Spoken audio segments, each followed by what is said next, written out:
আপনার মাথাতে পাগড়ি পিন্দনে পাঞ্জাবি রাইকাছেন সুন্নতি দাড়ি বললেন গো কোন গ্রামে আপনার বাড়ি রাইকাছেন সুন্নতি দাড়ি তোমার মনে এত শয়তানি আমি আগে তো না জানি রে বন্ধু, আগে তো না জানি।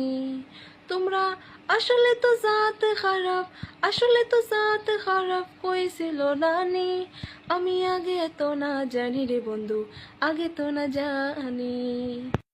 যার চলে যায় সেই বোঝে হায় বিচ্ছেদে কি যন্ত্রণা, যার চলে যায় সেই বোঝে হায় বিচ্ছেদে কি যন্ত্রণা। অবুঝ শিশুর অবুঝ প্রশ্ন কি দিয়ে দেব সান্ত্বনা। আমি চাই গো আমার স্বামী গো হাফিজ মৌলানা, আমি চাই গো আমার স্বামী গো হাফিজ মৌলানা।